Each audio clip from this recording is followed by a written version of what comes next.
Good day wherever you are. My name is Tail, and today we're going to be making a very special brand of cough syrup for a very special neat. This is going to be a mead themed after Remilia Nephys. It seems that in recent days she hasn't been feeling too well. She got a bad case of the worms, so I'm going to be showing you how to make a brew that's sure to nurse the pandemonium gremlin back to health. Anytime you're making a fermented drink, be that wine, be that mead, you have to make sure you're working from a good, clean start. So every single thing we're using today has been pre-sanitized, hands washed. We're sanitizing everything as we go. We're being very clinical here when we make our cough syrup. So we got a kitchen scale. We got a 1.5 gallon fermenter. I'm pouring 64 ounces of water into it. This is distilled water. And we're going to be pouring 32 ounces of clover honey into it as well. Now, let me just level with you here to start, too. All of the measurements here, this was me winging it in real time. I did not think to pre-measure any of this. I was so excited to make this that I just hopped straight into it. And thankfully, it all worked out by the end. We stir to combine, and this officially becomes a must. A must being a base for a wine. In particular, this is a base for a mead, a honey wine. Following that, we're going to do a couple of things. We're going to take about 100 milliliters of this must, drop it in a mason jar, and combine it with a packet of K1-1116 wine yeast. And we're going to add a half teaspoon of yeast nutrient to really try and jumpstart it. Takes about 20 to 40 minutes for this stuff to get going. We're going to set that aside. Now, full disclosure, this next step, I did it out of order. Power of editing lets me show you how to do it right. We're going to take another 100 milliliters of this. We're going to heat it up in a saucepan on the stovetop. We're going to add a half teaspoon of bentonite clay. At this point, you might be thinking, why are you dropping clay inside of wine? Bentonite clay is a clarifying agent. We want to add this at the start. It's going to make sure that by the end we have a crystal clear product. It reacts with fruit particles, brings them all down to the bottom by the end. We're going to drop it all in a mason jar with the hot must, and every now and then we're going to shake it with a lid on it just to make sure it incorporates well.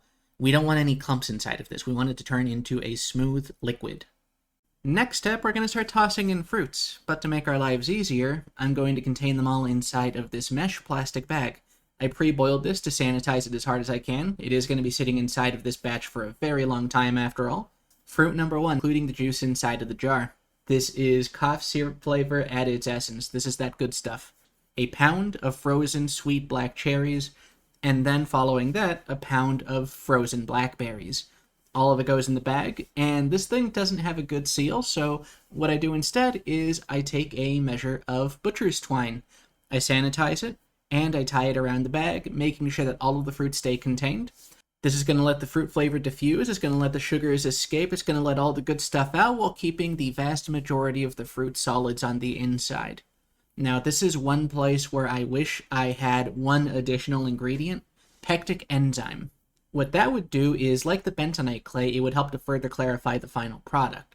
I've got some coming in, I'm going to add it to the batch. But just keep in mind, I would add, I think, 1/4 of a teaspoon of pectin enzyme to this, start of the fermentation, just to make sure that by the end we have a crystal clear product. It's not going to impact things at all to my knowledge, it's going to be my first time using it, but just something to keep in mind.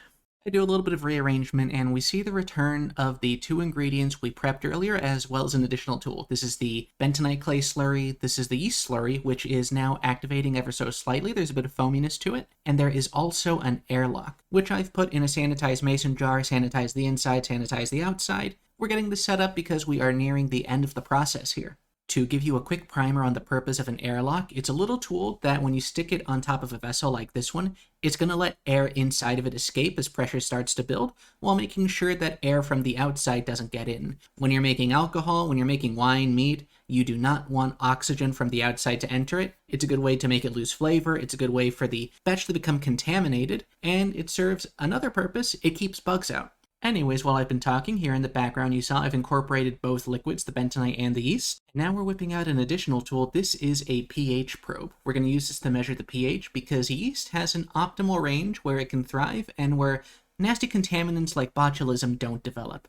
We want to get this below 4 ideally, and as you can see, we're not quite there. We got to tank this. So, little brown glass bottle. This is a pre-made citric acid solution, high concentration. This stuff is sour as hell.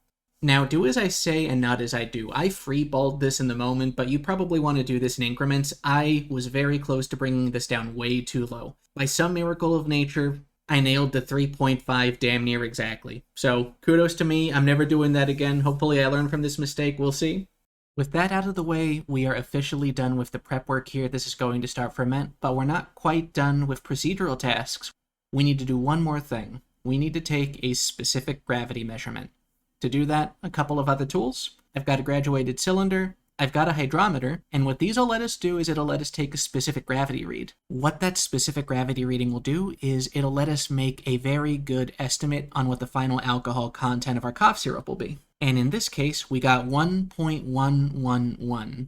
That's about 14.5% alcohol by volume if all of the sugar here ferments. The yeast we used is rated for about 18%, so we can expect that. But that's a little bit misleading because there is a whole bunch of natural sugars, fermentable sugars, inside of the fruits we added. Those are going to ferment as well, and we're going to have a higher alcohol content by the end of this. Just something to keep in mind. Unfortunately, I don't have the tools to detect that, but we are going to be higher than 15%, more than likely. And we all know the cough syrup is only as good as the amount of alcohol it has inside of it, so all in all, I'd say that's a win. Anyways, we applied the airlock, and with that, we are officially good to go. Just to end the video, here is a shot of the final product as it is the day of. This is just after I made it, and here is one more shot. This is 2 days after. You can see it starting to bubble vigorously. The airlock's going off maybe every 10 seconds. It's only going to get more violent from here. The big worry is that it's going to bubble, froth, and spill out of the airlock. So we're going to monitor it very closely. The hope is that by the end of this, we're going to have a beautiful, clear wine. Looks just like cough syrup, only the best for Wemmy. Because on top of the worms, now she's dealing with allergies too. Give it a couple of weeks though, a couple of months, I'll come back with updates, and we'll have a crystal clear wine by the end, hopefully. For now, if you like this video, please go to my Twitter, go to my YouTube, go to my Twitch, follow me on each because I'll be bringing more content to come. This is an experiment. It took a fair amount of effort to make this video, so if you could reward me just by doing that, I would very much appreciate it. For now, this has been Tail Minaka. Have a wonderful day. Take care.